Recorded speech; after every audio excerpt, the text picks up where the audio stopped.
coming up to the line, being chased, and it was Braden Johnson. Unbelievable finish. It was 1/1000th of a second between them. Green flag in the air.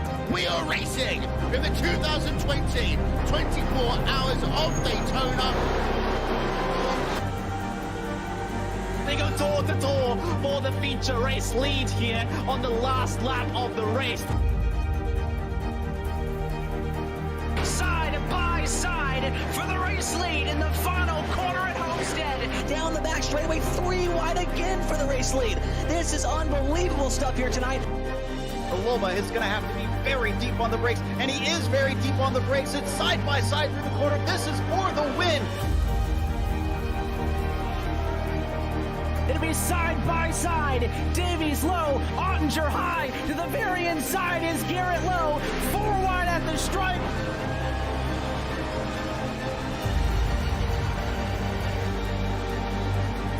For all his work here on this outside line, neck and neck. Who's going to back out? Does anyone back out?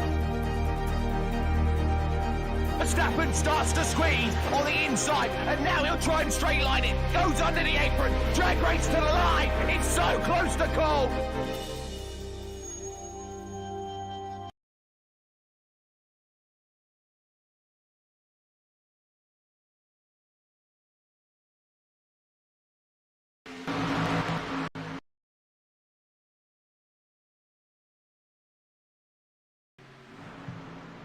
The off-season is finally over, and the only place to start the season off right is right at this exact place. Welcome, sim racing fans, to KBRN's live coverage of the iRacing Bundren Lawn Care Series at the World Center of Racing and the Daytona International Speedway for the inaugural Daytona 500 in Race 1. With Charlie Baier and Eli Commerford in the booth, my name is Kenneth Bueno, and guys, just what a better place to start off the season than right at this place at Daytona.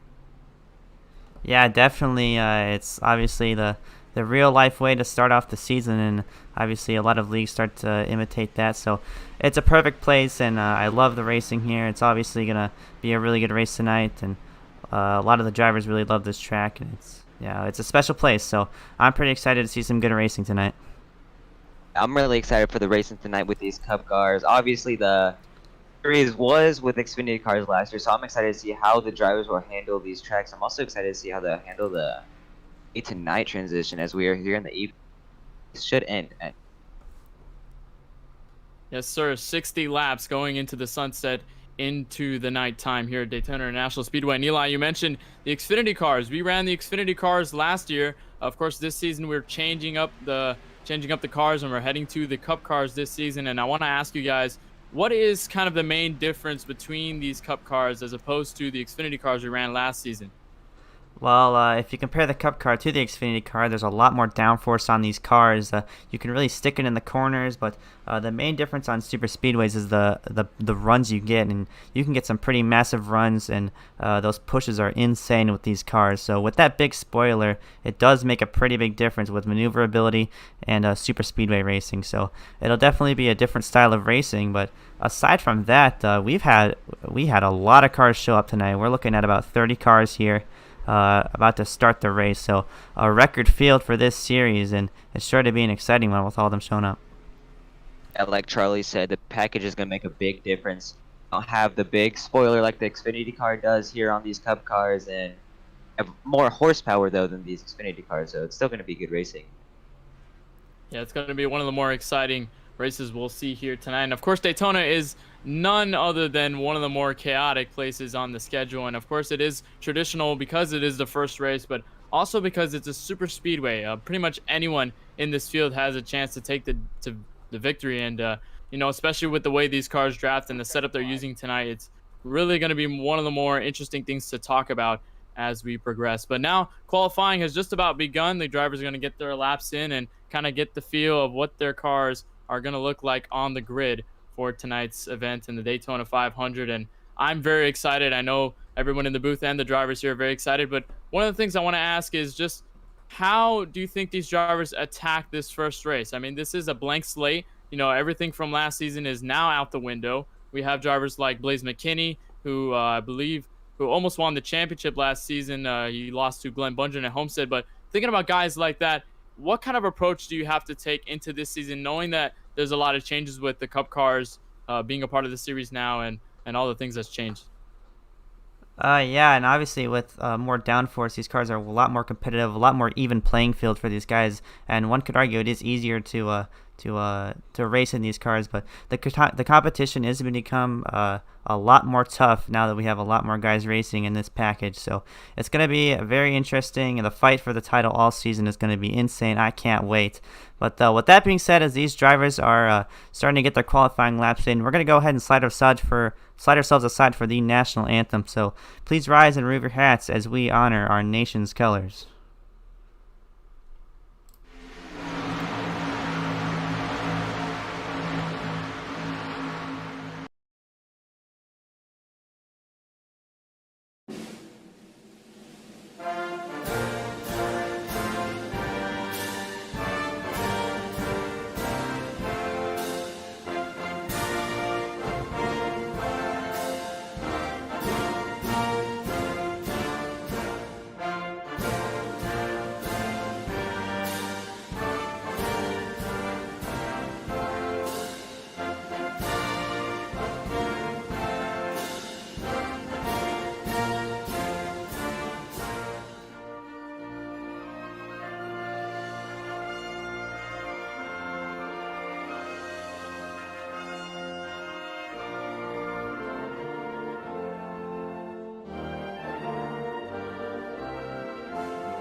That was the national anthem, and now the pre-race festivities are just about done. We are ready to go racing here at Daytona. Qualifying is just about to wrap up, just about 2 minutes left until we determine the race grid. There's still a bunch of drivers still waiting to qualify. Only 11 cars in this 30-car field have qualified so far. But one of the things I want to ask to you guys before we get started is there any kind of dark horse picks? I know there's a lot of drivers in this field. We could have the possibility of the big one, which always strikes at tracks like these. And but who do you see? Who's the one that really surprised you the most when it came to this track? Well, one of the things I look for when we come to these tracks is teamwork, and I wouldn't expect one of the drivers from one of these big teams, such as Vag Esports or Dr. Pepper Esports or Trexco Simsport, to take one of this. If I were to go for a single winner, I'm gonna have to go with that 77 of Keaton Jones. He's an experienced plate racer and does know his way around pretty much every car. But I would not be surprised if a lot of teamwork comes into play and one of those cars from those big teams takes the win here. Yeah, here at Daytona, it's practically a throw up to whoever will be in victory lane at the end of the night. So basically anyone's a dark horse, but if I had to choose one, I'd choose like one of those drivers that don't make series starts, has a team to help them. So I'd go with like maybe a Kelan Belsha type of racer who hasn't made too much league starts, but has a big team to help him be there at the end.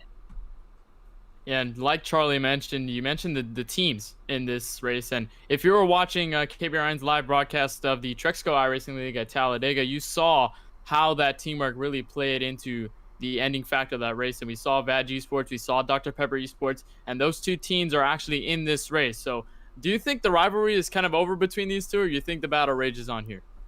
I definitely think the battle will rage on. In the Talladega race, we saw Vag Esports take the victory with Curtis Granger going side by side between those drivers. So it'll definitely be tough between these two guys, but we're just going to have to see how it all shakes out. Looks like qualifying has just completed. We're about to grid up here, and yeah, we're getting ready to go racing. All right, well, the field is set, and of course, we will bring you the starting lineup for the iRacing Bundren Lawn Care Series here at Daytona. Starting on the pole will be the number 95 of Parker White, along with one of the people that have been one of the more dominating drivers when it comes to a lot of these races, Blaze McKinney in row 1. Starting at row number 2, inside Preston Cope, another very experienced pusher and super speedway racer. To his outside, my pick for the win, Keaton Jones, sitting in that 77 car. In row 3 on the inside, we have the 3 of Will Richard and the 09 of Daniels on his outside. Down in row 4, we have the 08 of James Hill making his first start tonight, and the 46 of Joe Kanako. Starting right behind him in row number 5, Jackson Harmon in a 19 car, and to his outside, Peter Kenny in that 35. 06, we got the 33 of Scott McGarth in the 97 of Sean Dobson. Behind them will be the number 5 of Dominic Currit and the 27 driving the Good Wrench Chevrolet. That is the 27 of Chase Rogers. And that'll look to complete your starting lineup, or at least what's listed here. I know that a lot of these guys did not set a qualifying lap. They will be running in the back, so a lot of these guys are taking the conservative strategy, and that's another thing I gotta ask. You know, when you're racing here, the biggest race of the year, these super speedways are kind of unpredictable. Do you go for the back, stay in the back strategy, and kind of played it safe, or do you try to run up front and try to take the win early on? Well, I think it's when it comes to a lot of these plate tracks, you've seen a lot of drivers head to the back within the early portion of this race. And I think if you're some of the drivers hanging in the back already, you kind of have that plan already. You don't have to make that extra step to go in the back if you're up front. But I think we'll see a couple drivers, especially up front, kind of lay back to kind of hook up with their teammates, hook up with people they may have developed some racing relationship with this race. And we'll probably see how that shakes up. But so far the field will come out of pit road. The field will line 2 by 2 all the way down behind the iRacing official pace truck, and this is just going to be one of the more exciting races here, the debut race for the iRacing Bundren Lawn Care Series. Eli, before we go green, before everything happens and the green flag drops, what do you think about this race? Are you excited?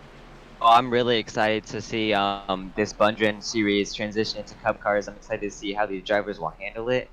I'll predict that there will be a lot of wrecks, especially with these new cars.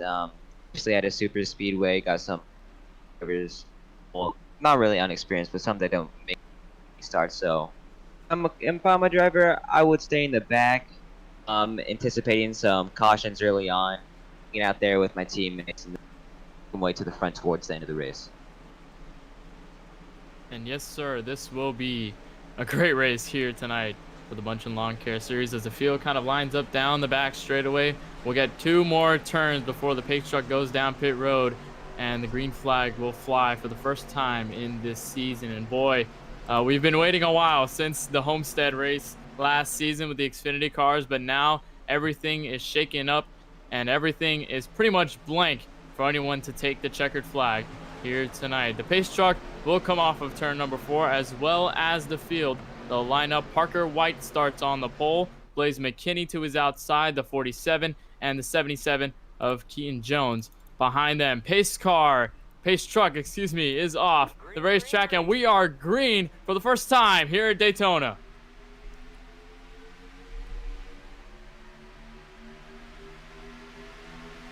And Blaze McKinney hops down behind the leader there. Keaton Jones kind of hung out to dry on the outside, but yeah, cars starting to fan out, starting to get their strategy in place. Some are going to drop to the back here on the back straightaway, but yeah, we're underway. Fight of White continues to lead. It looks like the inside line will work as we have some cars below the double yellow line. Not sure what's going on there. You got the 46 in the grass. Yeah, they're obviously. It seems as though this field has continued to work themselves, and now this inside line looks to be practically formed between the 95, the 26, the 47, and so on. You see the 08 of James Hill in his first start tonight. What a race for him already, even though on lap 1 he's already pushed himself to the top 5 of this team. Looks like Keaton Jones got kind of spread out, but here comes the outside lane. Blaze McKinney with a hard charge into 1. And Blaze McKinney and Preston Cope there with a bit of a big run there. They're going to clear him for the race lead. Those two guys are good friends. They know each other's strategies very well. They know how to race around each other, and obviously they know how to work well together. So Blaze McKinney to the early lead on lap number 2. It was a close call on 2 over there. The 08 just kind of went on the apron and got loose and almost went up to the field, but close call. Yeah, certainly a close call there. The 08 kind of had a hiccup there, and he almost collected the driver on the outside, but he was able to pick it back up. And so far, it looks like this front pack has kind of spread themselves out from the rest of the field. That's Keaton Jones and the 19 behind him. They'll get help right there from, I believe that's the 97. I'm not sure who that might be. I believe that is Sean Dobson. That's Sean Dobson in the 97 working on the high line. But so far, what we've seen, this outside lane has kind of held their ground so far. Yeah, definitely. And here comes Keaton Jones on the outside with Jackson Hartman behind him. And one of the key things with these Cup cars is you can definitely get these 2 lanes going. It's probably more so than all the other stock cars and other restricted play racing type cars in this iRacing software. So you can get that outside line going, and there's a lot of slicing and dicing that's involved in these plate races with these cars specifically. They're definitely getting their ground on the outside, looking strong, but the inside still just stronger than them. But the 77 has the push into the outside. I don't think he'll be able to keep the speed. It's looking. Yeah, the outside line is now starting to form behind the 97. You see some of the drivers back. That was Joseph Costello, the 83 of Joe Berge, also working with these guys on the outside. I believe that's the 27. Now Grayson Trexler moved to the outside. I think he's kind of indecisive where he wants to go, and car's into the wall. Not hard in the wall. The 60, huge wreck already here. And a big wreck on lap number 4 already. We got some cars up and over here. A big wreck. Now what you'd like to see early, and it looks like the leader got involved in that. Keaton Jones went around, and we got still got cars piling in. A lot of cars piled up. We're gonna go ahead and look at a replay here of this wreck. Looks like initiated with the 16 car hopping up 3 wide, and they just went havoc from there. Cars up into the fence. The 95 up and over.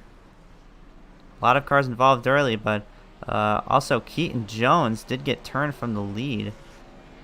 We're just going to see that right here. I'm not sure what happened with Keaton Jones there. They were looking pretty much clear of the field. Keaton Jones dived to the bottom, and I think he just couldn't get down in time. Blaze McKinney gave him a little tap, and there he went up in the wall. The 95 is also involved. The 97, Joe Berge also involved. The 27 was in that rear pack before this. And I said the big one was going to strike at places like these, and it already. Yeah, and especially this will be good for the guys who took that stay in the back strategy early on, because a lot of these cars are junked, and that gives them a way better shot. With less cars in the field, that obviously gives them a better shot of going for the win as we get deeper into this race. But it's still early on, and I would not put it out of the picture we see more racing like this. If you're one of those cars in the back, you don't really necessarily want to see the big one happen this early on, as you'll transition to the front of the field, just giving you a chance to be part of these wrecks this race. So it's kind of unfortunate as you see the cars going down pit road to get some service. The drivers, I'm not sure, will stay out, but yeah, it sucks. Yeah, and a lot of cars with damage there. You see the leader, Blaze McKinney, in pit road. The 47 comes out right in front of him. You see guys like Keaton Jones, who went to the pit road to get some service. You see Jackson Hartman also getting service after being involved. You see the 35 of Peter Kenny, one of the members of Dr. Pepper Esports, running here tonight in that Dr. Pepper Toyota Camry. And just a bunch of drivers involved in this one early. And if you want to look at the past races at Daytona, I'm not sure exactly the happenings of the first iRacing Bundren Lawn Care Series with the Xfinity cars, but have you seen any main differences between these two, or does it look kind of the same? Well, one of the main differences obviously is the field size, and obviously a lot more slicing and dicing, and a lot of more individual cars doing their own thing, and obviously more wrecks that could evolve from that. But yeah, one of the main differences I see is drivers kind of going for it pretty early on, but these Cup cars don't like to stay single file, and as an experienced play racer myself, compared to the old package, these cars used to stay single file for, at least all the way down the back straightaway, but the slow downforce package does get that outside line going, so it kind of gives these guys no choice but to go for it.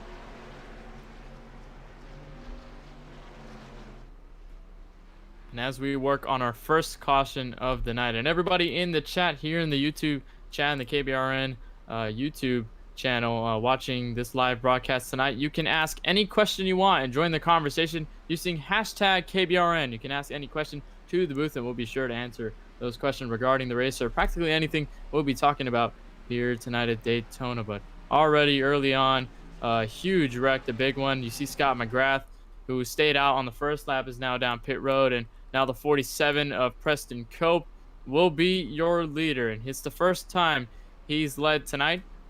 Blaze McKinney stays behind him. The top 3 looks about the same. Joe Berge is back in 4th place, and just a couple drivers between the top 5. Ruben Caceres is now breached into the top 5. I believe he was one of the drivers to get away unscathed from that big one. And then you see the 27 of Chase Rogers, who was involved in the wreck, but I believe there are faster pairs in this race. So of course, if you get into a little bit of trouble early, you can use that you can bank on that faster pair, but it's still kind of a strategy in itself, isn't it?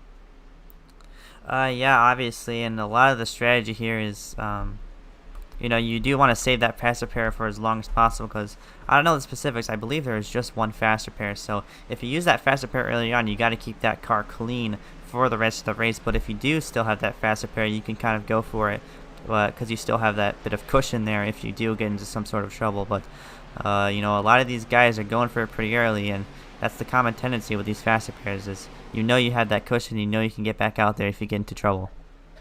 Yeah, there's definitely strategy with these faster pairs, because if one of these drivers collecting the race, you're gonna have to, or collecting this wreck, you're gonna have to sit in the back all race long until the end, trying your best not to get in another wreck or get any damage because you have no more faster pairs left. But yeah, there's definitely strategy coming with that only one faster pair. Yeah, only one faster pair given to the drivers here tonight. You see the 19 going on a pit road. I'm not sure what that might have been for, but he was down in 3rd before diving on a pit road, so I think he's just going to top off on some service before we go green here tonight. 1 to green, signal from the pace truck. We'll go one more time around the track, and we'll be going green very, very soon on the first caution of lap 8 here at Daytona International Speedway. And already some chaotic racing we've had here in the 2 Chevys line up the front row, and I think we just kind of have to play the waiting game when it comes to letting these drivers go around the track. And Charlie, you and I experienced this when we were covering the Talladega Trexco race, and just how long these pace laps are at this track. Oh yeah, these pace laps are agonizingly long. The boredom kind of gets to these drivers, and it kind of gets into their heads and kind of forces them to, think about their decisions and racing that hard pretty early. But despite that, though, we do have our first Ask KBRN question. Kenneth, this one's for you. Who are our early ones to watch?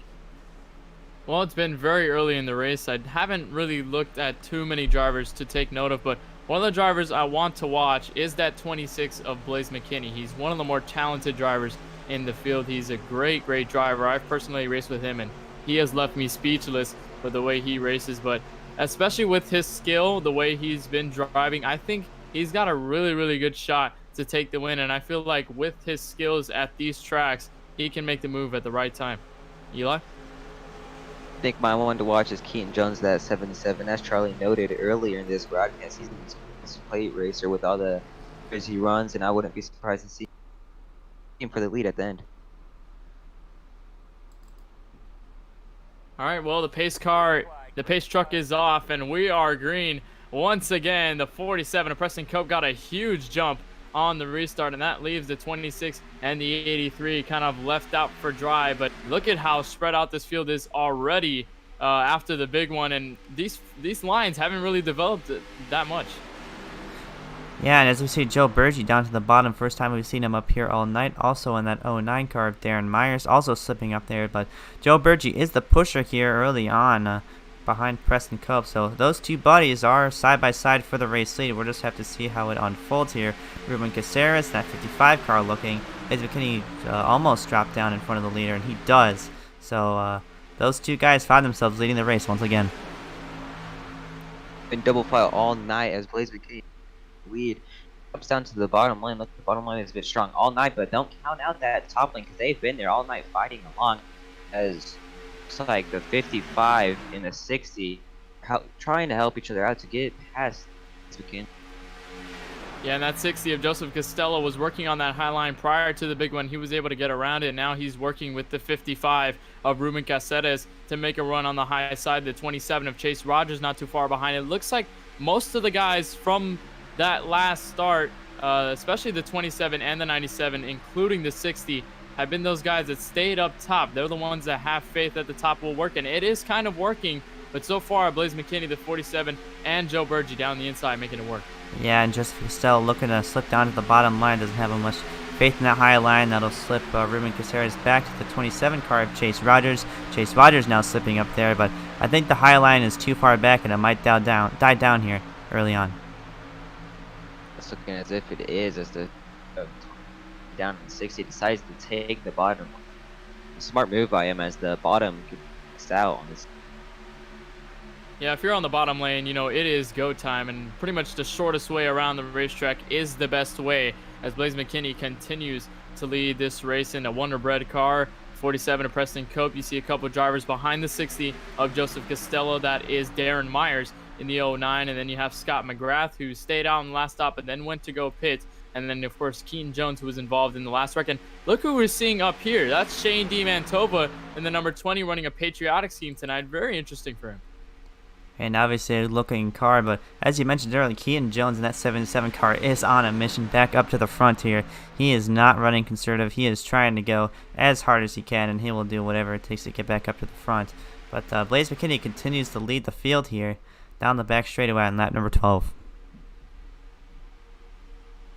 As Blaze leads, looks like a bunch of cars out farther back in the field have been charging their way up here, such as Shane Mantova, who I'm pretty sure was one of the ones who started in that strategy of saying that I could up with this same team. Was involved in that wreck on lap 5, is back up this lead pack. Yeah, and just about behind the top 10, you have Shane D. Mantova and guys like Hunter Rupp, who seems to be kind of by themselves looking for a draft to get from the guys up front, and then Ty Smith in the 25 running an Under Armour scheme, and then behind him was Jackson Hartman, who was running up front on the high lane before the wreck happened, and they're just trying to hang out in this field. I think they might be expecting a crash to happen, but look, here's a challenge for the lead, the 83 of Joe Berge on the outside.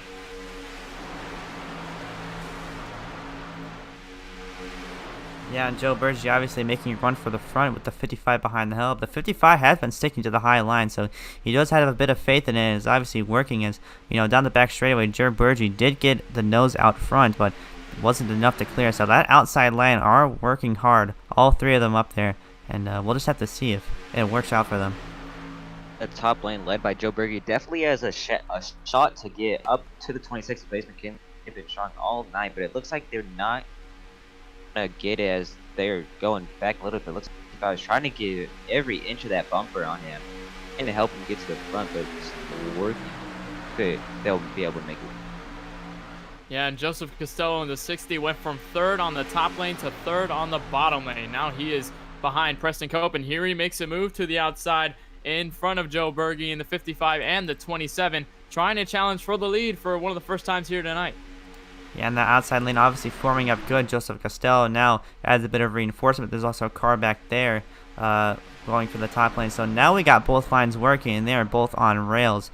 As we'll have to we'll just see if Joseph Costello can get the nose out front, maybe a car length out front, and take the lead. Now that Joseph Costello dropped up to the high side, they are side by side going down the back. Just be able to they'll be able to make a move coming into 3 here. The 83, the 83 in the wall. Looks like he's to bump him too hard, a little bit too aggressive into the wall. He does is that everyone shuffles up the track coming out of 3. Still side by side. No, Blaze McKinney will continue to lead.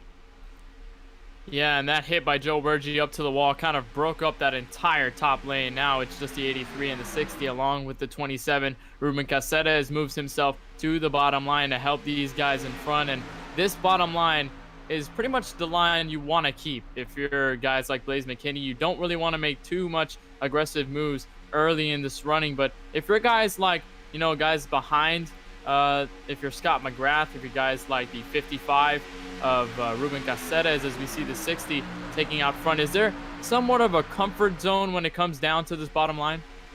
Oh, definitely, and one of the strategies these bottom line guys are doing is a conservative strategy, you know, as oddly enough as it sounds. But if there's a wreck on that high line, and the bottom line isn't easy to avoid, as Joseph Costello is in the sucker hole, 3 wide for the race lead here, did try to clear him for the bottom, but will not, and the big wobbles for these lead pack cars as we are 3 wide up for 2nd place.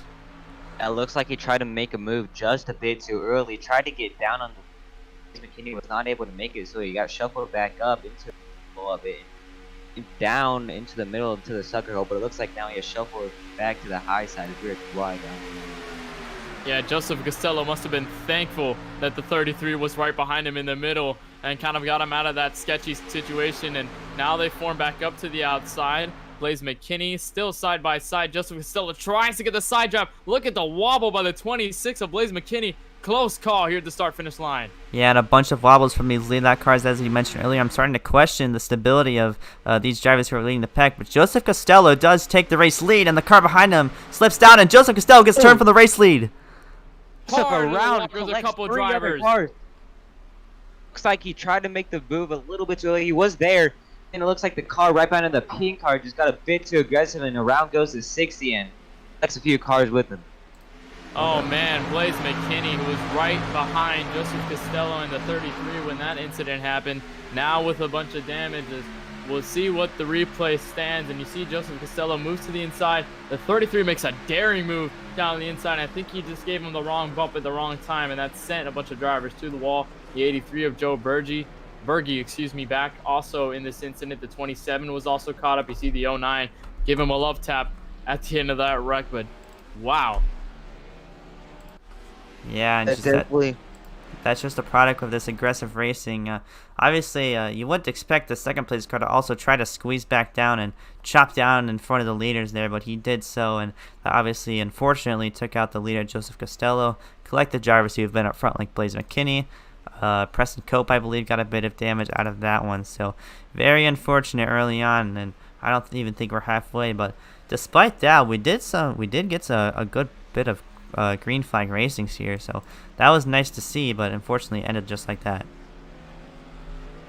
Just a bit too aggressive by the 33 as Joseph Costello dropped down to on the low side. He tried his best to go with him. He made it, and it looks like Joseph Costello was just wobbling a bit, and he went to go give him a push, which obviously didn't work, and sent Joseph Costello around.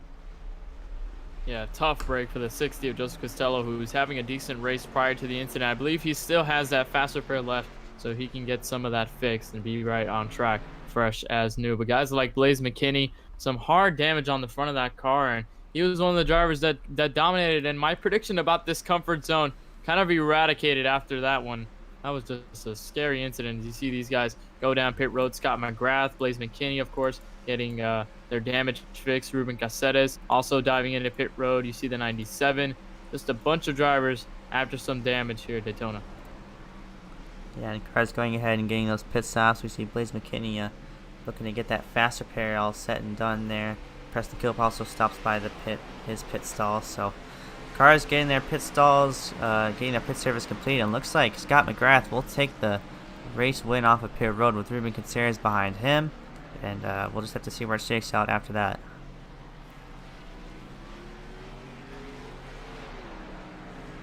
The 33 makes it out first. I'm not sure if there's some pit strategy there, maybe less tires than others, maybe just less damage, but as we see as they shuffle out, the 33 in first with Peter Kenny, Hobson, and Cope, the top 5. Yeah, look at Peter Kenny. He rounded out third off that pit stop. He's been one of the more quieter drivers in this race. I believe he's been hanging in the back, just making sure that he gets around the carnage that has already happened on the racetrack, and he wins third place off of pit road. You see the guys up front now. Will Reichard in the number 3, Curtis Granger in the 77, who won the Trexco iRacing League race just about an hour ago. Carl Faust lining in third. You see Ryan Potter. A bunch of these guys are just guys that were kind of hanging in the back, and they kind of already had the strategy planned out. And yeah, again, we talked about teamwork. All these guys, pretty much everyone in the top 5 are teammates. So they obviously stayed out, and they're getting to take the race lead unless they do drop back again. But we'll see here. And yeah, it looks like they will drop back. So that'll shuffle the Scott McGrath 33 car up back to the race lead. Sean Dobson in the 3rd place position. He does have a bit of damage to that front end.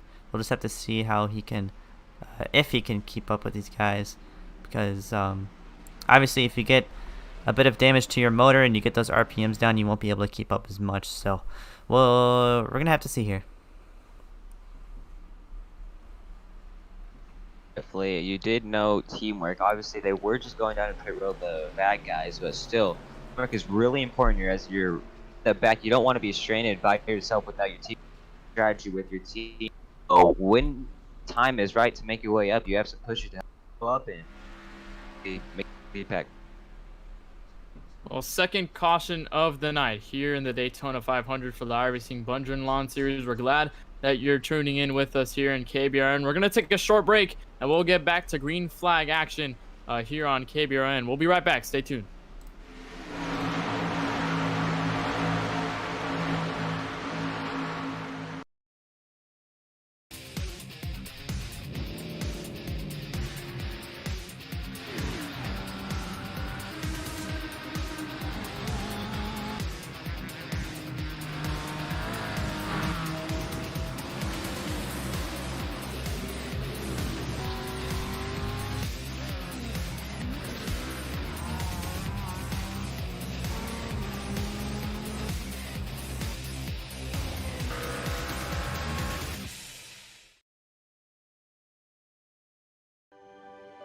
We are back at North Wilkesboro, North Carolina, where the field is rolling out for the start of today's 400-lap race on this .625-mile racetrack. And just as the field comes around turn number 4, the sunshine peeks through, helping warm things here.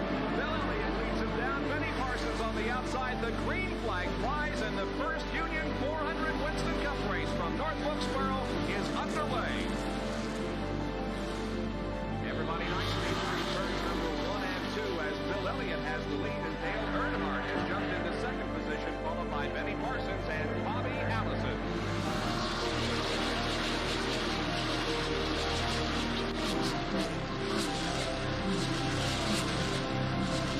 So here we go. It's just about to go away. They bump coming out of turn 4. Earnhardt gets the lead. We had just heard from our spotters that Neil Byron.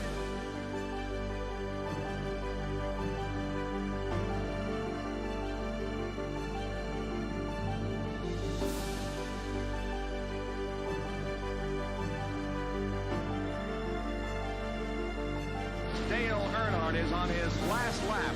This will be his 24th career win. Dale Earnhardt wins the first Union 400 in North Wilkesboro.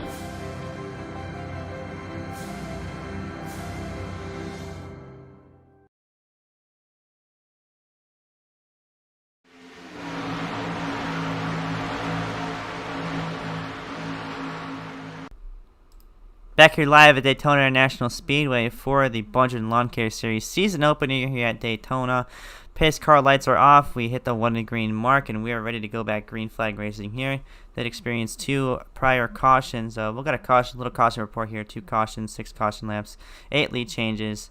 Fastest lap of the race set by Grayson Truckster. But we are back underway. Green flag racing here. But a bit of cars who have a little bit of damage up here, but we'll just have to see how that alters the race. And we're already seeing some 3-wide action early on.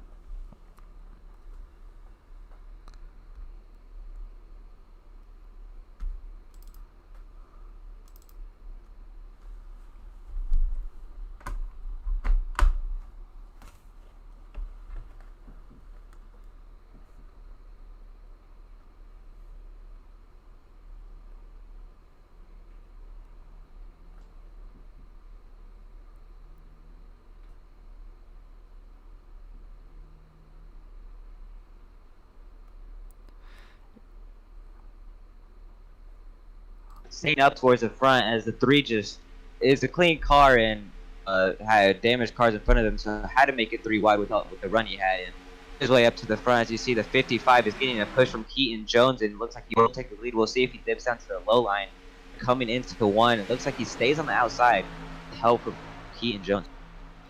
Yeah, and Will Reacher, who did finish second place side-by-side photo finish with Curtis Granger, and that Trexco iRacing League Talladega Argo race. So he is obviously an experienced super speedway racer, did dominate that race quite a bit. But back to the lead goes Ruben Caceres with Keaton Jones, my early pick, back behind him. So they are showing a bit of speed here as they work themselves back up to the race lead. Yeah, Keaton Jones has been one of those drivers to keep himself within the front part of the field as he goes to the outside, tries to make a move. Looks like nobody else is there to help him apart from the 32, who we haven't seen much of this race. And you see the 33 also making a move to the outside. That 33 has been linking himself to the top pretty much every opportunity he gets. And right now he's looking a little bit promising, but the outside kind of breaks up. Yeah, and to the high side goes Sean Dobson. That damaged car there, and well, if I were behind him, I would try to restrain myself from working for him as Keaton Jones working himself back to the bottom line. But looking single file here, 5 positions back, looking 6th, and we're racing pretty conservatively here as we are about 5 laps away from the halfway mark here. But we're looking on single file here as everyone from the high side dips down as Keaton Jones goes back to the high side. But we did have a damaged car on the outside, so smart for him to go by down. You don't want to push him too much. You can blow a motor and you get caught up in it. So that's just a move by all the drivers to dip down and single file. See some of the drivers behind the 97 of Sean Dobson, who was running up front, but he just got shuffled back through this field. Kind of lost the job just a bit. Look at Glenn Bundren, the owner of the league himself, the champion last season, looking to get a strong run. Already in P9, he's kind of worked himself away around from all the carnage that's already happened tonight. But look at him right there, filing in 9th. And out of P10, that is Peter Kenny in the 35 in his debut for Dr. Pepper Esports. Yeah, and back up front here, we do see a bit of a breakaway, a pretty nifty, or not nifty, but a pretty sizable gap between these first 5 cars and the other cars behind them. But Keaton Jones is eager to get this outside line going. He wants to get back up at the front here, but fortunately does not have the help to do so. But these cars all lined up here, pretty conservative move. We're all lined up here, single file here at the front as this pack is out from the pack behind them. But Keaton Jones is really looking aggressive tonight. He tried to make the outside work, trying to get the draft. As he does it again, looks like it's not going to work once again. 55 is a lead. Yeah, he continues to lead this race down to lap number 28 as they come around turn number 4. And you mentioned this 5-car breakaway, pretty much Toyota, Chevy, Toyota, and Chevy. Keaton Jones is the last Chevy. So 2 Chevys with a gang of Toyotas in between them. And you think if you're kind of in a situation for the win here, you think guys like Keaton Jones, who's trying to make a move on the outside, you think guys like the 46 will try to make a move considering the fact that they're the same manufacturer? Oh, well, I guess that just depends on personal preference. We don't really see a distinct difference, but I mean, I guess if your teammates do run the same manufacturer, you do want to stick with them. Yeah, also it comes down to the relationship with each other. If they don't like each other, they won't want to. It's not, if they're teammates, they'll do it, but if it comes down, I don't think it comes down to manufacturer. If they're not, if they have a good friendship, we'll probably see them each other out. If not, won't be too helpful. As we round out lap number 29, Keaton Jones has been looking to that outside every opportunity he gets, and he's trying to find someone to go up with him on the high side, but he just can't find anyone in this top 4 to make a move and hook alongside him. But here comes the 2-car pack, the 2-car tandem. That is the 09 of Darren Myers, along with the 33 of Scott McGrath, who was involved in that last incident with Joseph Costello, but he proceeds without damage. And there comes Peter Kenny down the outside. Yeah, and these guys did catch up, and we'll just have, and we're going to see if they do go to the outside lines. We do see the 33 car looking to help Keaton Jones. The first help Keaton Jones has had since this pack of 5 cars broke away, so he's going to make his charge for the front.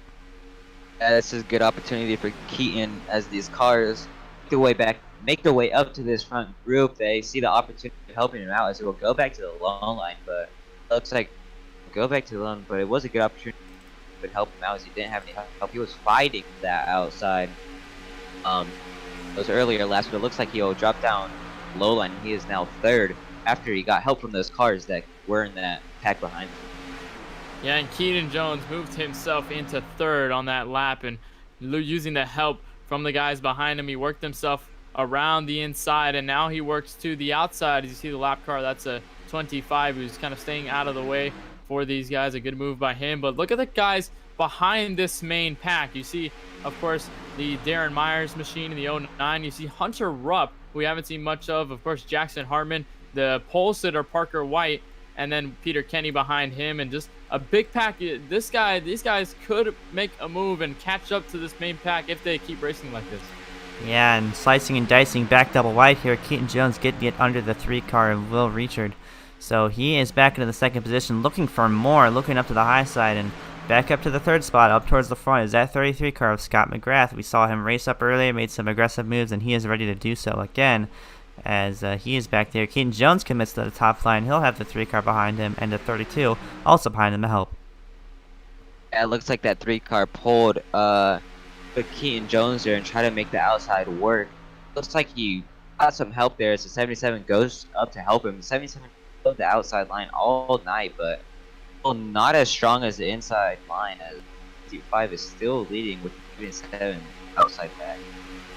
Yeah, and that back pack kind of got to these guys in the front. You see Keaton Jones in the 3, the 32 up high, and all these guys fouled back low. But we got another Ask KBRN question in the booth while this racing is going on. It says, can we have a mid-race report, and could the commentators make their picks? So we'll go through the mid-race report. We'll go through the top 10 now. I'll talk about Ruben Caceres, and he's kept himself within this top 5, and now he's looking to lead this race right now, and he's been in comfortable position in front of this field, and he's been one of the more interesting drivers I've seen tonight. He's been pretty much consistent with the people he's hooked up with, and now he's finding himself in first. Charlie?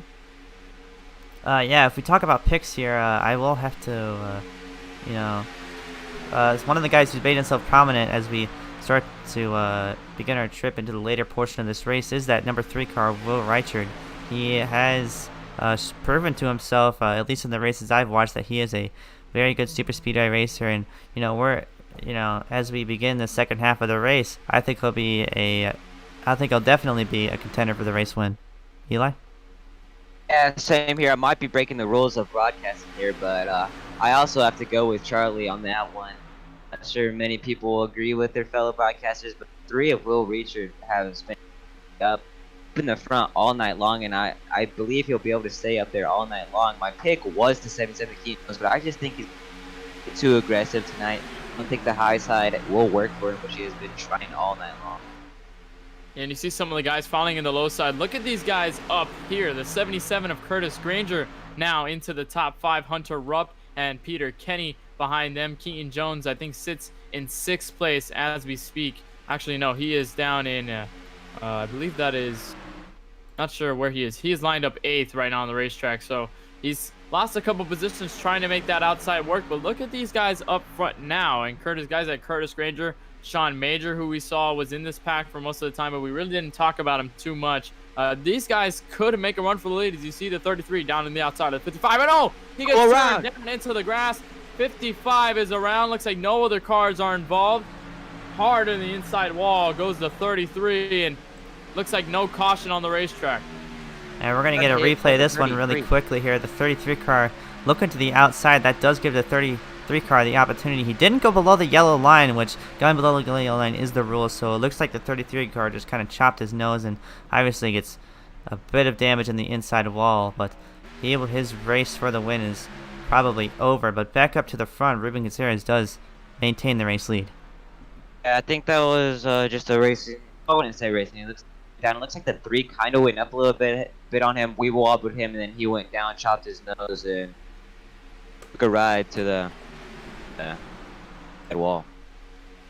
Yeah, hard hit for the 33. Was running pretty well until that incident, and looks like his hunt for this Daytona 500 win is over, unless he has that faster pair, which some of these guys have been saving up. But looking up front, see the 32 of Sean Major looking himself into the top 2 for the first time this season, running that Florida Lottery Toyota Camry. Curtis Granger not too far behind. He pushed into 3rd after the incident with Will Reichard, who's now in 4th. And guys like Hunter Rupp, who we haven't seen much of this race, is now in the top 5. Yeah, and Hunter Rupp making his first start in this series, moving himself into the top 5 with Peter Kenny to help. These two are both Dr. Pepper Esports drivers, so the furthest up front we see these Dr. Pepper cars get, and they do have a bit of a wall to go through, as I believe the top 5 actually are teammates.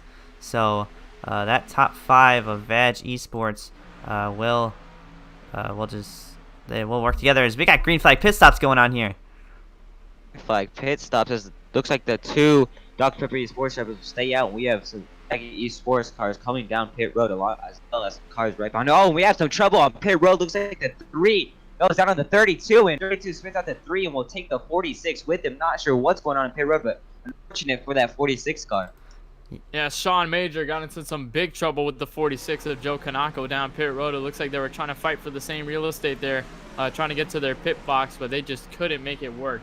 on the pit stall, and that was a pretty hard damage for the 46. Of course, he can get that fixed, but a tough break for him. That'll slow down his time significantly.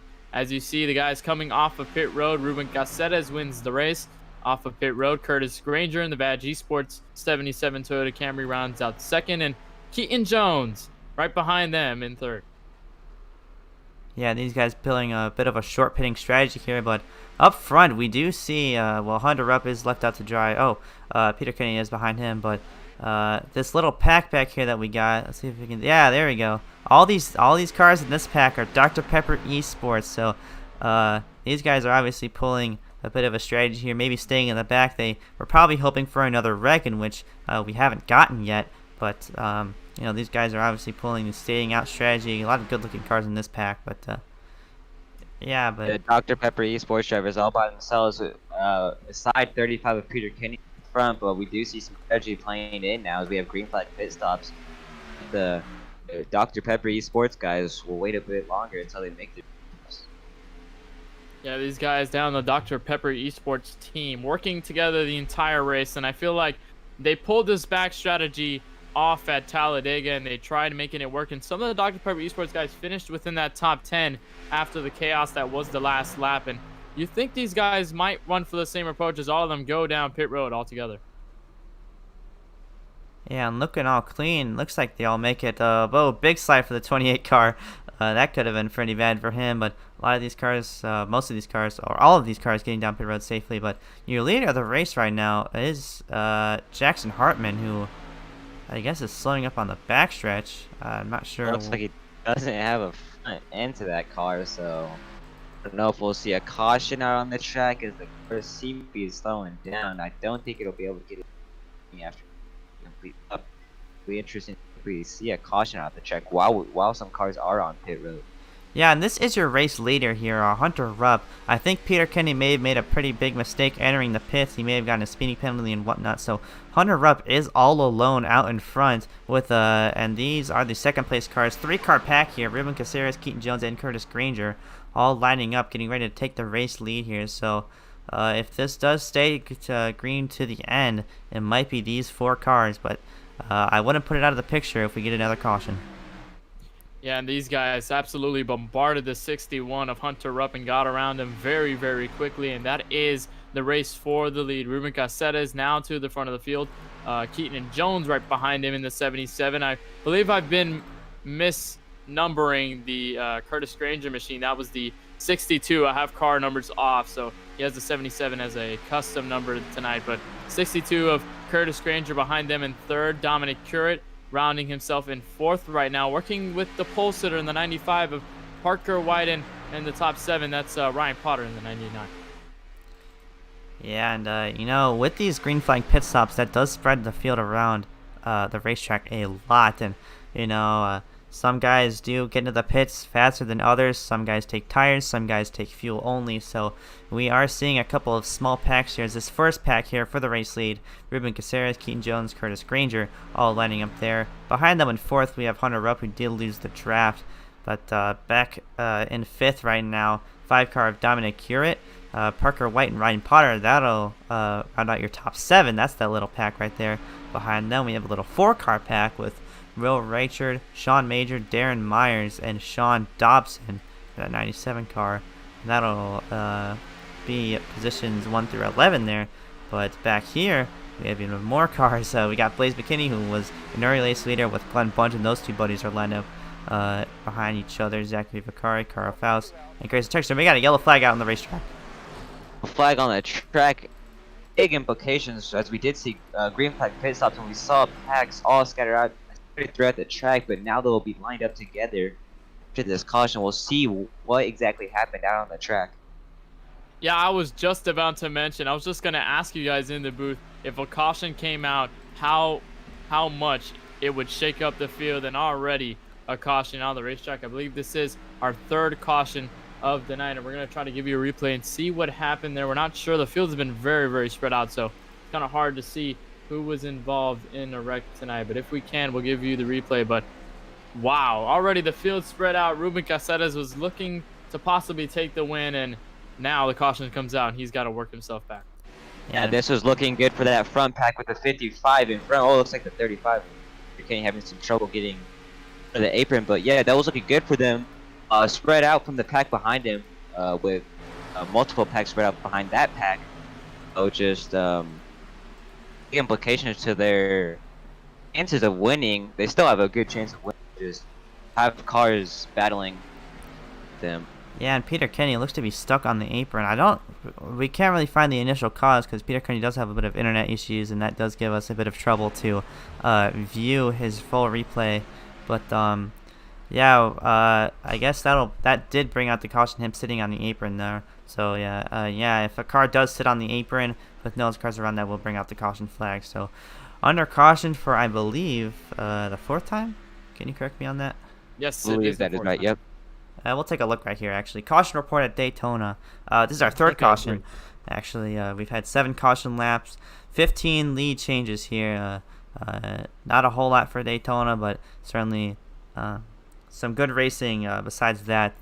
Fastest lap of the race was the 44.025 set by Ryan Potter, and we have only 17 laps remaining. If I were to guess, we'll take the green with about 15, and cars going down pit road. Yep, that's Ruben Caceres in the 77, basically the top 3 down in the pit road. Not many drivers staying out. You see Curtis Granger there, Dominic Currit, Parker White, Ryan Potter, Will Reichard. Basically everybody except for guys like Jackson Hartman, who stayed out on the racetrack, and practically the entire field going down here for service to top off what might be the last caution here tonight. Yeah, and everyone came down pit road besides the 61 of Hunter Rupp.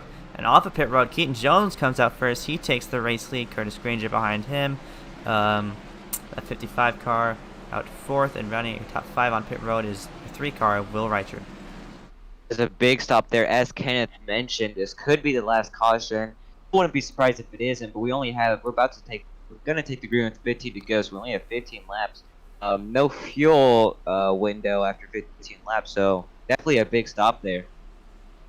Yeah, Hunter Rupp was one of those guys to stay out on the racetrack, so he will be the leader once the green flag comes around. If he doesn't pit this time around, you see some of the lap cars going in front. That was Jack DeAndro. You see 19 of Jackson Hartman, and the 18 repping the EO Media, Eli in the booth, his own sponsor tonight, and running the Dr. Pepper Esports Toyota Camry EO Media car tonight at Daytona. But that's a beautiful car. Put that together for this race for Kelan.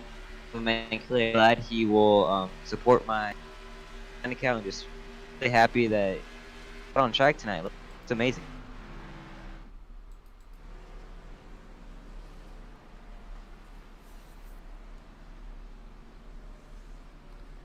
So coming about 15 laps to go here at Daytona, and we got another Ask KBRN question here by Francisco. He asked, what is going to be the keys to victory to win this race? And we should have mentioned this earlier at the top of the show, but now that we're into the closing stages of this race, Charlie, what is the keys to the race if you want to win here tonight? I think the keys to this race is definitely learning how to manage that bump draft and getting that draft from other people, because this package is very dependent on one line or another line, or the high line, low line working together. So you do have to have a bit of bump drafting experience, learning how to keep that car stable in line. As early in the race with that first wreck, we did see that was a product of cars kind of wobbling around. But unfortunate to see that, but one of the keys to racing at a super speedway is having a stable race car, so someone has a clean shot to your back bumper. Eli? Yes, definitely. It's definitely experience. As we see, the front guys all have experience, but it's definitely experience. We could see some of the unexperienced drivers make their way to the front, which would be scary for the experienced drivers, but I'd have to agree with Charlie on that one. Drafting, all these situations going 3 wide, should be experience with them. Yeah, of course. And if you're one of these guys here at Daytona, if you want to make the move, I feel like the key to this closing stage of the race is practically making the right move. If you're the guys behind this leader, you have to kind of plan the move at the end of this race with the guys behind you and try to find out what your strategy is in order to get around the leader and possibly take the checkered flag. But of course, with those moves comes some betrayal from some of the drivers behind the guy who makes that move, and it could create some chaos. But so far, we're just about, I believe, 2 to green from the green flag, but might be the final stint of this race if we don't get a caution from here on out. And you see Hunter Rupp lining in first, and Hunter Rupp has been one of the quieter drivers. He's kind of in stealth mode. He worked himself through the pit strategy fairly well, and now with this caution, he's stayed out. Is there some sort of pressure for Hunter Rupp now that we're going into the final stages, now that he's in the catbird seat? Well, yeah, the catbird seat can be nice on a green-white checkered, but when we have a good bit of portion of laps to go, these guys who have been racing up front all night have kind of made themselves prominent over these other drivers. So, yeah, I think if you're Hunter Rupp, you just want to stay in front, but these guys want to take back the race lead as quickly as possible.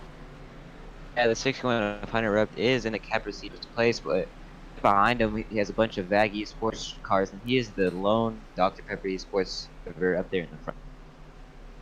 Yes, sir. As we got the field doubling down, we're just getting the 1 to green signal before we go green and are on the back stretch. And we got another Ask KBRN question from Not LGL. He asked, how do drones fly faster than planes in TV commercials? And, I know the answer to this question.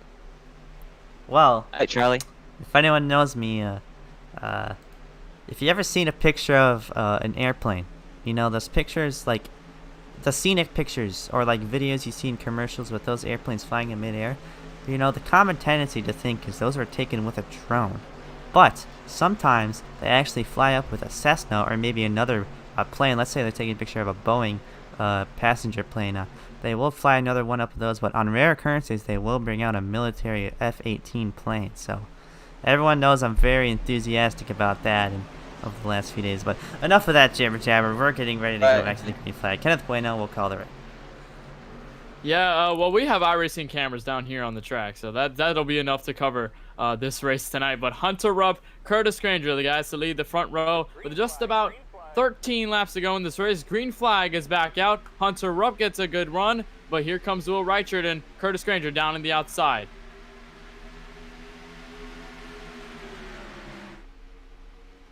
Outside line seems to be working with those two VAG eSports drivers. They're side by side with the 60 and 55. Looks like the 60 had 61. My bad, my mistake. Had a good run there, but the 3 to the 77 to the front. And a lot of slicing and dicing fanning out in the back straightaway. One car that I see there stuck third in line in the high lane is Grayson Trexler. First time we've seen him up here all night. And a lot of these guys who have been hanging out in the back are going to start to move towards the front because they know that this is go time. And we are about to approach the 12 to go mark. So this is winding down and these guys are going to start to go for it. But this pack will not decrease any soon. These guys are here to win and they are here to race to get up to the front. Yeah, and this is a good opportunity for some of the guys like the 99 of Potter to get within this top 5. And you see Blaze McKinney, who led a good portion of the beginning of the race, now on the outside line. You see guys like the 69 of Zachary Vicari, who's trying to make a move. You mentioned Charlie Grayson Trexler, who moves into this high line. And a lot of these guys who we haven't seen much of in this race looking to make an impact in the first race of the season. But so far, it is still side by side between the two VAG eSports Toyotas. And we're having a bigger pack than we did earlier with these green flag runs, so that will cause more aggressive racing, maybe a possible wreck.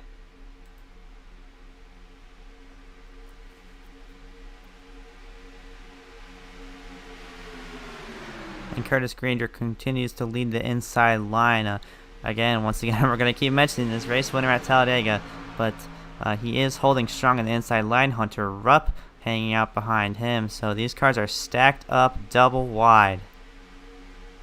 Yeah, they are 2 by 2 by 2 practically all the way down until you get to the 24, or I believe that's the 24 on the high side there, just about between those cars until it starts to break up just a little bit, and then you see the inside line just kind of extend a little bit more with guys like Joe Kanako and Glenn Bundren up there. But so far, the 62 of Curtis Granger continues to take command of this race. Hunter Rupp, who didn't have the best, who had a pretty good restart before getting passed on the outside there by the 77, who had a good push. But this is kind of reminiscent of what we saw in the Talladega race in the Trexico iRacing League. Just two VAG eSports cars in the Toyotas battling it out for the win.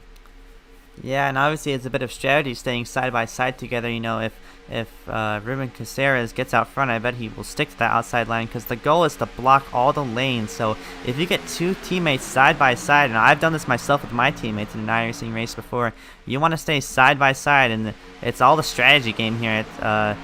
at super speedways, and the more teammates will have, the more you can defend off. With us closing laps here at Daytona, this is a perfect situation for these Baggy sports guys. They're side by side with each other. This is just picture perfect for them to stay up front all night, and they're hoping to continue this race with about 9 laps to go. Yeah, look at this bottom line. It is Toyota, Ford, Toyota, Ford, Toyota, Ford, and it is just practically almost all the way down until you get to the first Chevy down there. And look at the man, Grayson Trexler in the 54, who's now 4th on the inside line, but here comes Ruben Caceres still putting up a fight on the outside with Real Richard on the outside. And looking 3 wide here, the 32 up the middle. Grayson Trexler does back down, and that 32 car will slide back down to the inside line. So, bit of a close call there. Grayson Trexler noticed the car was tight and almost went up into that 32, but thankful that these cars are still going straight as we are approaching the 8 laps to go mark here at Daytona. I definitely saw the 54 come up by him to lay off and get back in line, but we might see more of that coming into these closing laps. The drivers not holding up, just doing anything they can to make it to the front, which might lead to more aggression and full cautions maybe. And this is crunch time. If you're a lot of these drivers back here, and the 3 Toyotas on the top know what it takes to win here. Hunter Rupp kind of slides up just a bit, but it's all Toyotas on the high line trying to make it work. It's been a little bit split up. They kind of look at, you see Blaze McKinney now working himself to the high line. We are approaching 6 laps to go at Daytona, and just a couple more miles, and we'll see who will take the checkered flag here at Daytona. But still side by side, I am pumped right now seeing these guys side by side into turn 1. Yeah, not just us that's pumped. I'm sure these guys down at the racetrack who have a contingent for the lead, their hearts are pumping. I know from personal experience, if I'm close to the front, my heart is pumping. I don't want to mess up. I don't want to ruin it all, but I still want to win the race while helping my teammates. So I'm sure these guys feel the same way as these teammates are looking out front here, as 55 does get out to the race lead, and we'll see what line he goes. He goes down to the bottom, so the 3 car, lap car here. And that's going to shake things up. And he gets down on the racetrack, thank God. But, wow, another close call. But 55 did have the option to stay down to the inside, but Curtis Granger takes it back. That was a close call. They're just glad these cars are back or double file straight. That loud car didn't do the best the way, but just happy to be going straight. Oh my goodness, that was a very scary moment. If you were the 55, Ruben Caceres had to give up the lead once again to Curtis Granger, but almost had grasp of the first place. But he's not too far. He's still trying to make a run for the lead. He's almost clear of the race lead as they are still side by side. You see the rest of the pack working forward. Sean Major down into the 4th line. On the bottom, Blaze McKinney trying to make it 3 wide, just peeking just a little bit, but can't make it done as we approach 4 laps to go here at Daytona. Oh, looks and like loose on the apron goes to 12. And he goes into the gas apron now, but oh my goodness! Whoa, and that might bring out the caution. There's contact there. Oh, onto that track. The 12 is around on the racetrack. Looks like no caution. Now the caution flies. Wow, 5 laps to go, and the 4th caution tonight here at Daytona. That was the 12 who was going around. I believe that was turn 1 where he went up into the outside wall. And if you're these guys like Ruben Caceres and Curtis Granger, you must be banging your head against the wheel, knowing that that could have been the race for the win, and now it has been shaken up by this caution. Yeah, and as we see a replay here of the wreck coming through the trial, well, this is coming to, I believe, 5 laps to go. And our main focus is that 12 car on the bottom. Gets loose on the apron. That is really easy to do here. And get loose on the apron. And yeah, there, as you see there is a big bump down there on the apron there in turn 1. And he hopped over that, obviously. Almost like riding a bull there. You just have to hang on and hope for the best. And he did not get any sort of good out of that. Did collect the Sean Dobson in that 97 car. So, wow. That's just going to shake a lot of things up here. Yeah, it looks like the 12 car just got loose on everything he could to keep it straight. Oh, a jump, way next that jump and get into the on traffic with these drivers.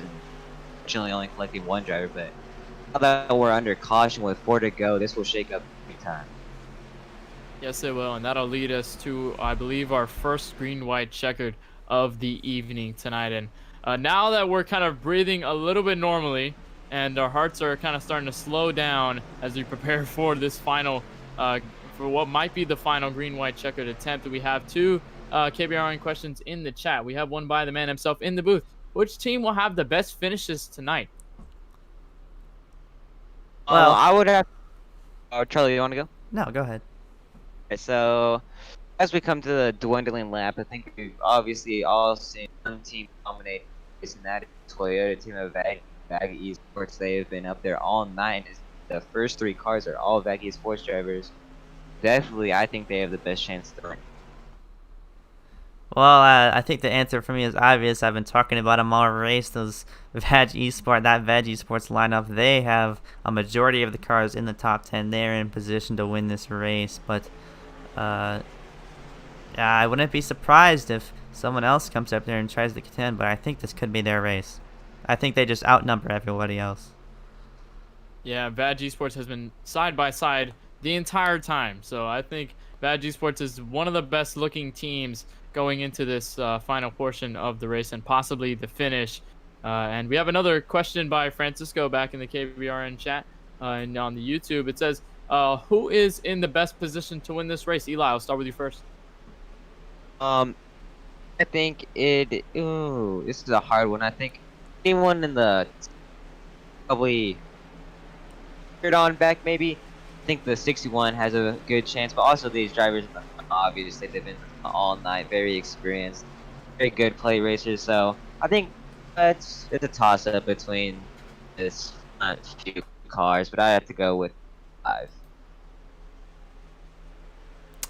Yeah, but you know, I'm gonna have to go with anyone in the second row, because well, anyone in the second row coming to the white flag. I know it's kind of a specific thing to say, but you know, if I was the leader on the white flag, it's just a sit and duck at that point.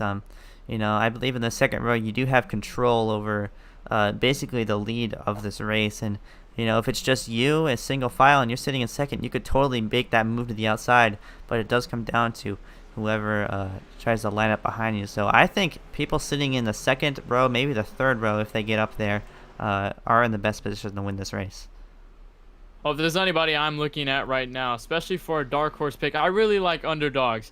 So I'm going to go with the 69 of, I'm going to see who it is. That is Zachary Vicari in the Tito's Toyota Camry. He starts on the inside when they start back up and go green flag racing. And I think with that line, he'll get a really good advantage in the draft, especially in front of, I believe it'll be almost the race leader. I believe he'll be behind Will Reichard in the number 3, and then Curtis Granger down at P1. So he has a very, very good shot, and especially since it's pretty much almost all Toyotas down on the inside line, it is going to be a very fun one for him, and I think he can possibly get in the right position to take the checkered flag. Well, now the race will go into their first of possible 3 attempts here for a green-white checkered. Of course, if this goes yellow, but before they reach the white flag, we'll have another attempt and one more attempt before we can finish this race. But now that this could be the final restart of the race and the final laps run here at Daytona tonight, what has surprised you most when it came to this race? I mean, we've seen a lot of racing, we've seen a lot of wrecking when it came to the big ones that we saw earlier in the race, but is there something that really surprised you the most when it's come to this race now that we're in the final stages? Well, with the last 10 laps of racing, I'm really surprised with the cleanliness we've seen. You know, I know a lot of these guys up here are very experienced, but up here, it's been some pretty clean, really organized racing. And one can argue that some of the guys have been filtered out early who have caused wrecks. But I think, you know, we're looking at a clean top 10 here. These guys are very clean racers, know what to do, and know how to get there at the end. So that's what I'm surprised about. Yeah, I have to agree with Charlie on that one, but one thing that has surprised me is the dominance of these VAG Sports cars. But we did see them dominate a play race in the ARCA series for the Trixco iRacing League. But I'm just surprised with this big field tonight that they've been able to stand this whole field and the ground near the front of the field. Yes, sir. And now the pace truck signals the 1 to go. So we are 1 to go from going back racing here at Daytona, and what could be the final green-white checkered attempt, the only green white checkered attempt if they keep it clean. And I've also been surprised with how clean they've been within this last portion of the race. We saw the pretty much 2x2x2 almost all the way down, and they haven't really collected with each other enough to cause a spin. We only saw, of course, the recent caution that came out, but that was the 12 just by himself who got loose on his own accord. But so far with this pack, it has been super interesting to watch these guys, and it's very exciting to watch these guys going side by side almost all the way down the field.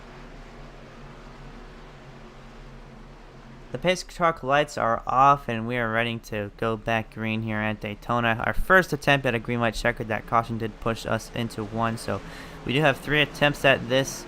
I wouldn't be surprised if these guys use up all these 3 green white checkered attempts, or they maybe use just this one. We'll just have to see here, as the pace car is going to begin its trip down to the pit lane, and Curtis Granger will lead them back to the green flag, and green flag is back out here. Man, 55. that outside line got a really bad start. I'm sorry, Eli. I'll let you speak on what happened there. You're fine. I was just gonna note that the outside line got a really bad start like you did, but the 55 got a really good start, the only one there, so he'll be left to hang out to dry as this inside line is single file, as he'll dip down with the single file. Yeah, Curtis Granger, the 3-0 Reichert, and of course the man who I picked to win this race in position already in P3. That's the 69 of Zachary Bakari. We got a spin back. I believe that was Sean Major who went around on the front, on the backstretch, and yes, he does. That'll bring out another caution, and that'll bring us to the second attempt at a green-white checkered. I don't believe there was any other drivers who was involved in that, but the 32 of Sean Major with a big save down the back straightaway. We'll give you the replay and see what happened. Looks like he was on the outside, and the 46 just kind of gave him a little tap. I think he was trying to go low and just wasn't clear, and got up into the 32, and then to the inside went the 32, but a really, really good save. Wow. Yeah, luckily no more cars were involved in that. As you see, the cars kind of went into turn 3. None of the other cars, I don't believe none of these cars even got damage. That 32 car kept it out of the inside wall miraculously, but once again we are under caution. This will push us into our second attempt at a green-white checkered.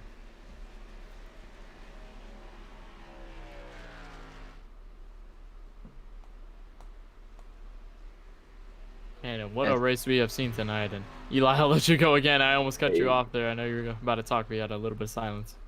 Fine, I was just gonna say how we're coming down to these closing laps. Drivers getting a bit more antsy, a little bit more aggressive. Looks like he tried to, not sure what happened. Maybe the air went down on the. What car was that again? I'm sorry. 32 car of Sean Major. Sean Major just went down, amazing save. But yeah, that's just a product of late race. Drivers getting impatient, wanting to be in front with a few laps left, and into him into the inside wall. Fortunately, he didn't hit the one, saved it. I just want to give a quick shout out to this paint scheme. I just think it's very creative with the money flying around on the bottom, but that's it. All I wanted to say. I know it's a very beautiful paint scheme. Yeah, I know you're from Florida, Kenneth. You do have a Florida lottery paint scheme, so yeah, that's all I had to say. I just wanted to shout out to that. Yeah, the Florida lottery. If you live in Florida, you can win big. It's not a good chance you'll win, but it's always worth a try to hit the lottery every now and then. And now that I'm 18, I can actually go for that lottery. So if you see K Bueno Racing Network becoming $1 million company, you'll know why. But I like the sound of that. You see Hunter up down to the pit road. He's, I believe, the only driver to head down pit road. He is the solo driver. He didn't have the best restart on that first green white checkered attempt. It looks like they're going for some adjustments here on the 61 machine, but now that we're in this second green white checkered, and it wasn't too much of a collection. It was just the 32, just a little bit of a miscommunication between him and the 46. And is there something you can expect? Do you expect some maybe 3 wide action? Do you think these Toyotas are gonna at the front are just kind of keep each other sane until this final lap? Well, teammates do like to work together, but sometimes they do abandon each other, which is not what you like to see. But I think that they're going to keep it sane at least until the white flag. But at the white flag, the gloves are off, basically, and everyone wants to race. Everyone's racing for themselves, and your friends are where you find them, says Mike Joy. But, yeah, I think, once the white flag hits, once that flagman waves that flag in the air, everyone's just going to go for it. And some guys may push it 3 wide, and I know some of these guys have tried before and hasn't really ended the way they wanted it to, just like that last caution, but we're just gonna have to see. I agree with them here. I wouldn't be surprised either way if teammates abandon their teammates, but you know these guys have been working really hard, so maybe they'll push their teammates to win, but honestly a toss-up here at Daytona. We could see some tempers flare with abandoning their team. I wouldn't be surprised if it were nice to join them. Win. And of course, after the Daytona 500, if you want to catch more of the iRacing Bundren Lawn Care Series, we go racing for race 2 at Richmond Raceway for 150 laps at the nighttime setting for Richmond Raceway. And of course, that'll be right here on the K Bueno Racing Network on YouTube. And I think that's, I know that it's a little bit early considering this race is not over yet, but Richmond Raceway is one of the more interesting tracks on the schedule. It's just one out of, I believe, just a couple of short tracks. I know we have Myrtle Beach down in race 4. We have Iowa later down, Bristol, Phoenix Raceway. And, you know, Richmond Raceway is just going to be one of the more interesting races we'll see. So, of course, we'll give you all the updates and bring you the broadcast for that when it happens here on K Bueno Racing Network. But so far, 63 laps completed. We have 3 laps just remaining out of our second attempt at a green-white checkered. We've had 19 lead changes so far. We've only had 5 cautions, and we've had cautions just about for 13 laps. And, of course, your leader is the 62 of Curtis Granger, the Badge Esports Toyota. Yeah, and that was your Race Report 7 Super Mix. We're going to go ahead and give our quick shout out to our sponsors, including Super Mix, SDC, Eel Media, LGL, Let's Go Logano, James Ogeman Graphics, and James Ogeman Designs, I should say. And all those guys who are big supporters of the stream, we appreciate you guys supporting the K Bueno Racing Network. We are an up-and-coming broadcasting service, so any business and inquiries you can find in the description below. Now, that's aside, we're under pacing once again. Definitely here at Kenneth Bueno Racing, we appreciate our supporters of any series we broadcast. And, we are just a small broadcasting service trying to make our way, trying to make it big. So if you have any iRacing league you want to broadcast or anything like that, please let us know. Contact Kenneth Bueno at .com for any offers for us to broadcast your league. Yes, of course, and K Bueno Racing Network is looking to broadcast any iRacing league out there, and I know we've had the Bundren Lawn Care Series, and we have the Instagram Quarantine Street Stock Series, which just wrapped up its first season last night, or 2 nights, yes, last night on Sunday night, and we just wrapped that up. So big things coming for KBRN, and of course, if you want to have your league broadcasted on YouTube from the K Bueno Racing Network, you can contact yours truly, Kenneth Bueno, at kennethbueno17@gmail.com, or you can go through Discord. Username is kbueno1748 #1629. So now that we have the 1 to go signal from the pace truck, it is time to bring the second attempt at a green-white checkered. Of course, the Badge Esports cars have not left the front row. Curtis Granger and Will Reichard continue to lead the field, and they will lead them to green. The 69 of Zachary Vakari lines behind them. The 55 of Ruben Caceres not far behind. The pace truck lines off, and what could be the final restart. Green flag is back out at Daytona.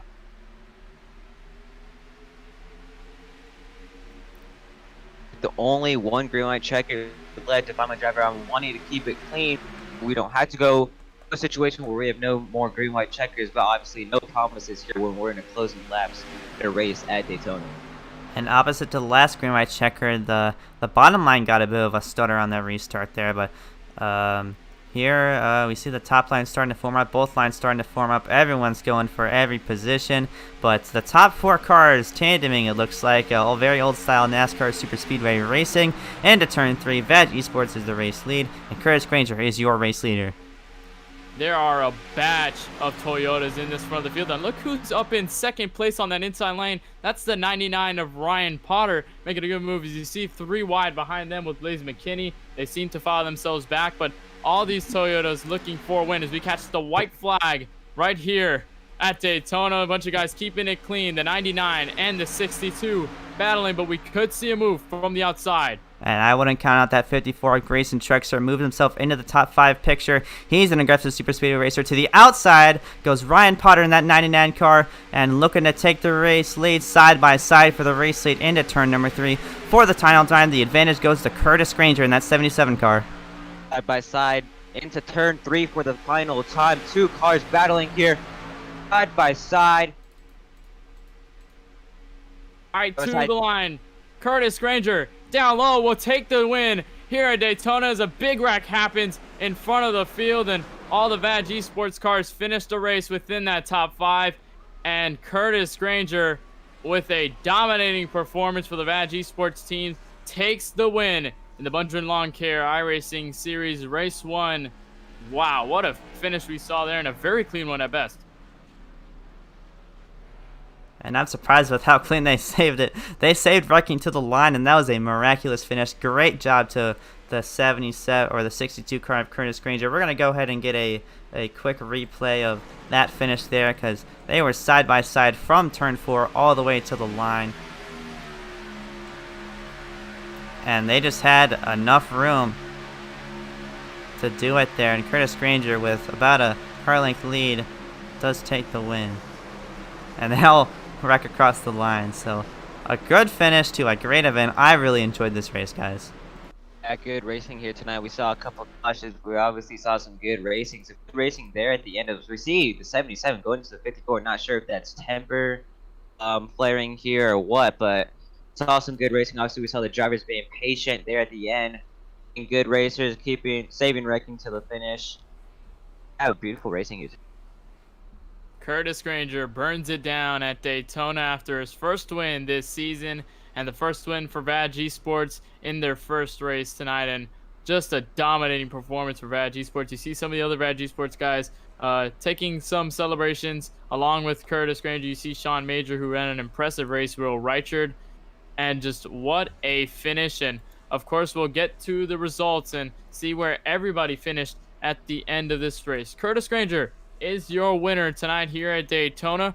Ryan Potter finishes second place after an impressive comeback in this field during that green flag pit stop run. Zachary Vakari finishes third. Will Reichard finishes fourth. And that is 1, 2, 3, 4 for the VAG Esports guys. And then we have Grayson Trexler finishes within the top 5.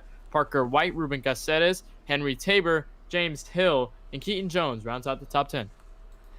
And starting right outside the top 10, or finishing us right outside the top 10, is that 12 car of Carl Faust. Glenn Bundren finishes in 12th position in his own league. Kelan Belsha scores a 13th place finish just right outside the top 10 once again. Blaze McKinney, an early leader in this race, gets a 14th place finish. James Youngman will round out your top 15. Dominic Curate in that 5 car finishes 16th. Shane DiMantova 17th. Hunter Rupp finishes 19th, and rounding out your top 10 is Sean Major in the 32 car. At the back of the finish in order, in 21st, the 09 of Darren Myers. Todd Knuckle in the 22nd position. 23rd, Chase Rogers. The 24th position, Scott McGrath. The 25th position, Sean Dobson. 26th, Jackson Hartman. 27th, Peter Kenny. 28th, Benjamin White. 24th, Smith. 30th position, Justin Cope. And then will be the final drivers that finished in the back of the field. Joe Berge, after a very impressive one, finishes 49 laps behind the race leaders. And Joseph Costello, who had a promising run early in the stage of the race and just got wrecked out, and just a tough break for him. And then, of course, John Brassard is the last one. I believe he disconnected prior to the race, so he wasn't able to make a start tonight. But what a finish we've seen here at Daytona for race 1 of the iRacing Bundren Lawn Care Series. We're going to take a short break, and once we come back, we'll give you all the interviews of the top 5 and some of the other notable drivers we've seen here tonight. And just what an impressive run. But we'll take a quick commercial break, and we'll be right back. Stay tuned.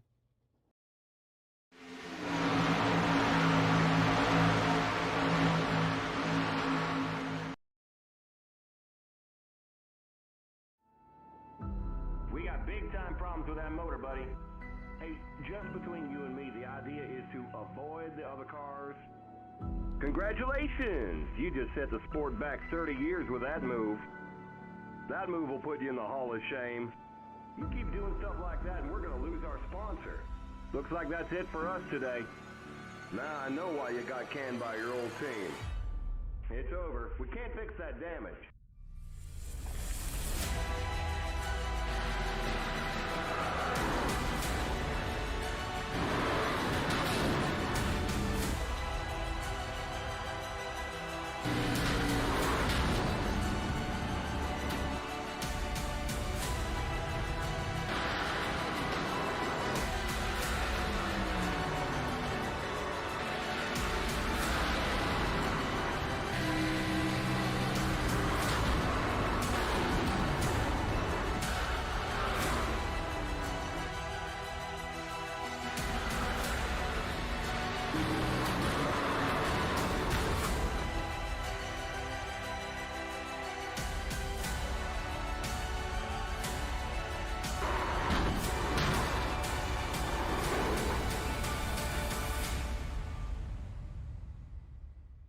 Looks like your car is toast.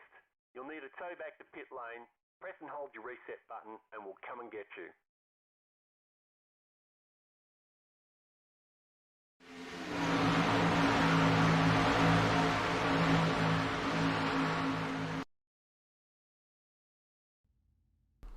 Welcome back to the World Center of Racing, and the first race of the iRacing Bundren Lawn Care Series has concluded with the man Curtis Granger in the 62 car taking his first victory this season. We're going to drag Curtis Granger into the booth for victory lane. Curtis Granger, of course, welcome to the booth. You got a copy? Looks like we got him muted in our Discord call. Yeah, I believe he's muted right now. I'm not sure whether he's just he's on a little break. So I think we'll just get to another interview before we get to victory lane, and I'm just gonna go with the I'm gonna go with Will Reichard in the number 3 machine, who had what a great finish tonight. Will Reichard, welcome to the booth. You got a copy? They're all muted. Wait, I think everyone's muted. What in the world?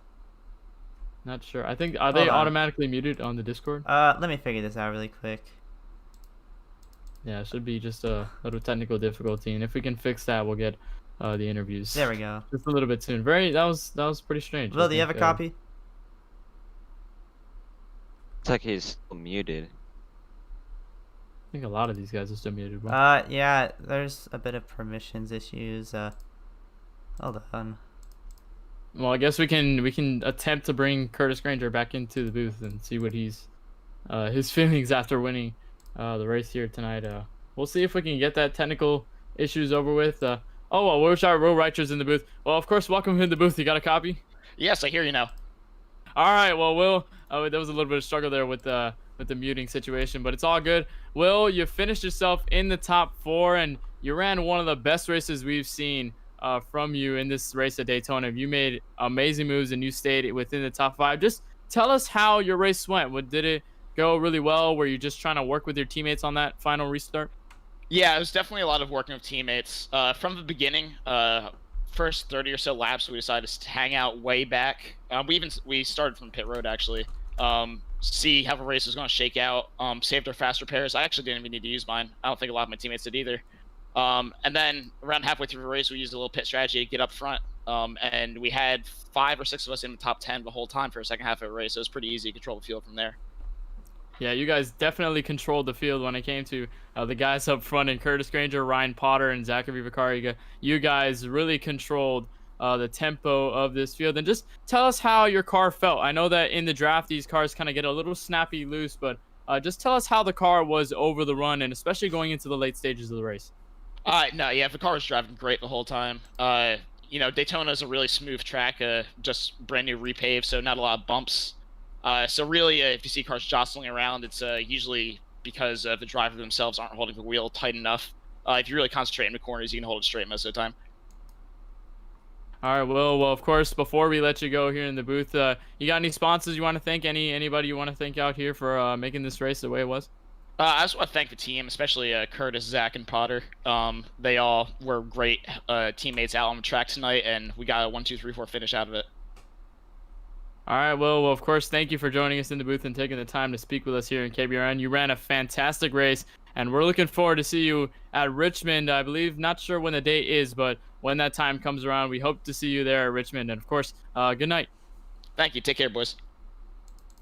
Will Reichert finishes 4th on the grid after a dominating performance from him and the other Rad Esports cars. I'm going to give it off to Charlie so he can interview the race winner. I think we have all that solved out. So going to give Charlie the honors of interviewing the race winner here tonight. Yep, and into the booth, your race winner here at Daytona, Curtis Granger. You got a copy with us?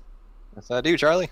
Well, Curtis, you and your team were the class of the field tonight. Talk us through, as the laps started to wind down, talk us through that last run and how you were able to stay out front. Well, it was all a lot of yelling with my team, just trying to organize what we were going to do. We wanted 2 cars on the top, 2 cars on the bottom, all VAG Esports members, so that we could get a good 1, 2, 3, 4 finish. Hopefully 5, but I don't think that we were able to accomplish that. 1, 2, 3, 4. All good, though. Yeah, we were just trying to figure out what the hell we wanted to do. And Zach on the restart there, he was right behind me, being the pusher, and did not get a good restart. So I had Ryan below me, had a good badge train, and then backstretch last lap. Ryan goes for a run. I respect him for it. Let's go for it. I mean, this is the last lap. It's Daytona. You got to do it. And then Zach's on my bumper, and he is the best pusher in the game. He fucking heckin' pushed me to the win, and he apologized because there's been other leagues and stuff where he's been the cause of me not winning, and so he paid me back this time. So I really like that. I got to thank all the VAG members this week. We got Ty Smith in the 18, I think. Ryan Potter, Will Reichert, Ruben Caceres, Grayson Drexler, he also helped out. Jackson Hartman, he did a great job too. Carl Fest, gotta love him. Sean Major, by the alias of Stebbins O'Connor, he did a great job on a controller. First time pitting too, and he actually made it. And then he got wrecked by a teammate, but it's all good. Ignore that. Gotta thank the VAG Esports brand. Follow us on Twitter at VAGESPORT. Yeah, that's all I got. Oh yeah, a lot of guys to thank there.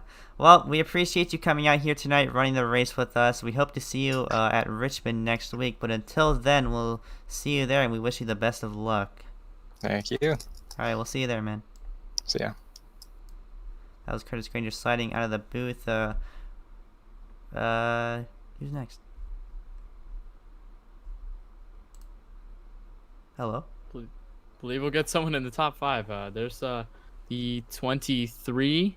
There's the number 99, Will Potter, who had Ryan Potter, who had a really good race. So I think Eli can go interview him because he had a great night tonight.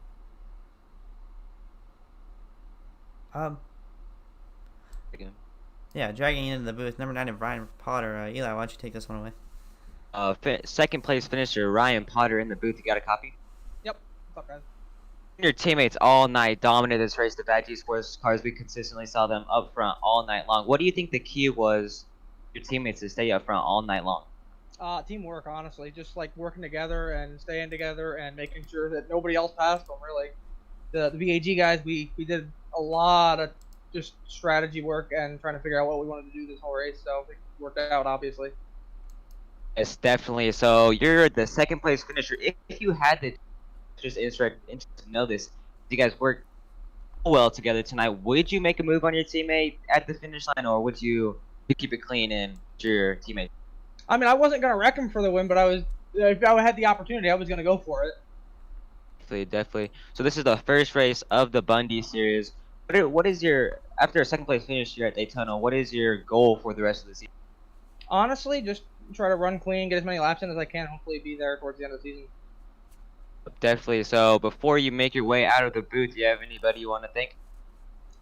Just everybody at VAG Esports. We had a strong run all night, and obviously, like I said, just a really good strategy call all race long. So that, and thank you guys for broadcasting. It was a great race. Hopefully we put on a good show for you guys. Thank you for racing, and thank you for stopping by. Ryan Potter, the driver of the 99. Thanks for by. Yep. Thank you too, guys. That was Ryan Potter in the number 99. After an impressive finishes second tonight out of the 4 VAG Esports cars to finish in the top 4. And we'll get to, I believe, one more driver. I'm not sure if we'll get just a couple more drivers in here. I know there's some people left in the waiting room, but we'll get the man who finished just in the top 5. He's the first Ford to finish in the top 5. That is Grayson Drexler, and Chexer, welcome to the KBRN studios. You got a copy? I got you.